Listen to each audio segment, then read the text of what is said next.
Guys, welcome back to another video. Hope everyone's doing good. This video, I don't know what to really make a video about, but again, for consistency's sake, there's always a video nonetheless, right? But I guess today I'd maybe talk about submarines. Recently I've been quite interested in submarines. I think it's a unique, transportation instrument and also a unique weapon on its own.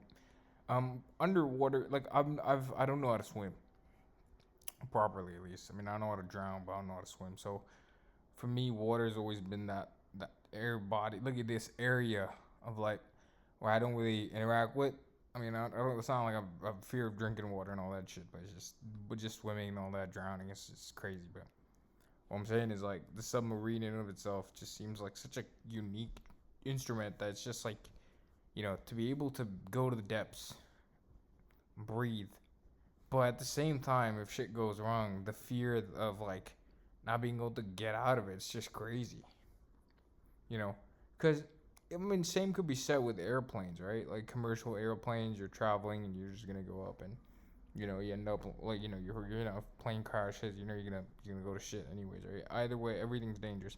And some would say being in water is better because at least that way you can attempt to surface up, but that's not true because at that depth the pressure is just too much for you. You're gonna die anyways, right? So it's very interesting how the submarines in general are just very interesting. The way they dive, the way they go depths, the way they work in general, how tight they are, and the tool's been around for such a long time too.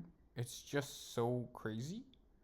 Um, especially that you could pretty well be under like on top of water in like a yacht or boat or somewhere, and you won't even know that there's a submarine under you because it's that deep in.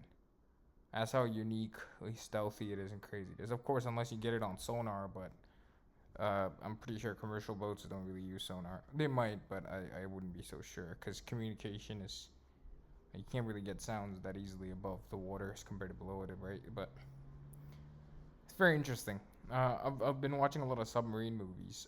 I feel like later today I plan to watch Black Sea. That should be an interesting one. That's something that I've been meaning to watch, but yeah.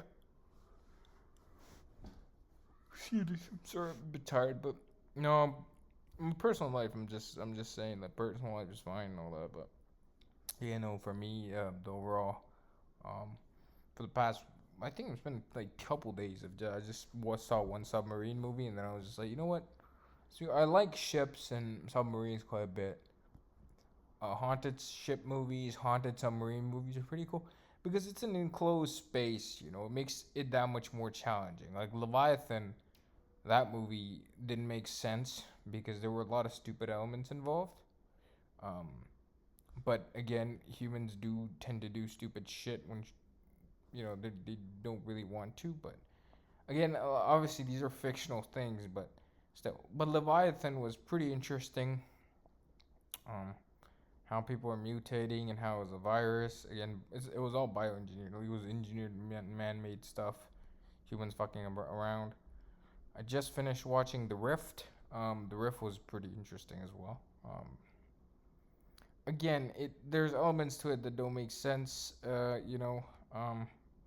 But submarine movies in general for me. I'm not a huge fan of the submarine movies that encapsulate the idea of war. Like war is whatever. I know realistically most subs are used for war purposes or patrolling purposes, but I don't really. I couldn't give two shits about that. I like the haunted elements because I'm a huge horror movie fan. So for me, having horror movies or the genre of horror, incorporate with submarines or planes or anything that's kind of encapsulating since it's like a tight space, that I find quite amusing, at least for myself. So that's something I've been quite interested in for the past couple of days. Um, I'd say so myself.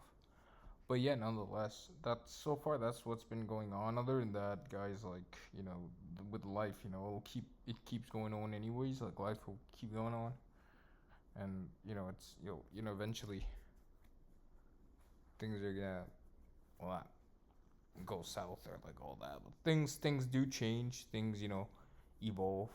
Um, like I mean, obviously I can't tell you guys a lot without my personal life being so exposed. But I'd say 3 years ago, uh, around this time, I was in a place where I didn't know what was gonna go on.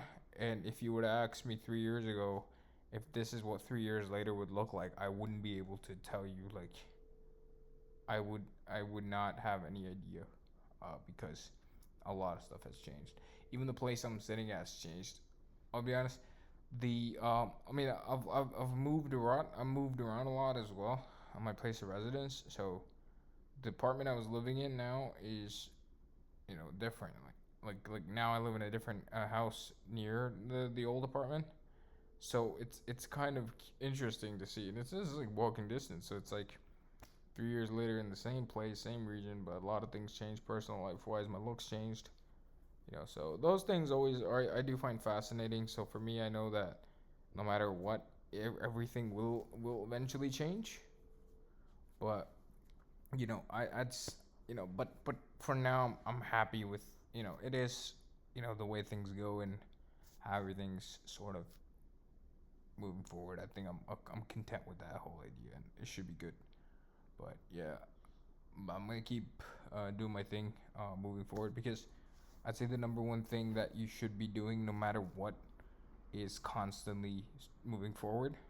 Don't look back, because if time is constantly moving, you should also be moving. But that's all I get. That's all I got for today. Maybe tomorrow there's gonna be something more I have to share. If not, then thank you so much for watching. Take it easy. Bye.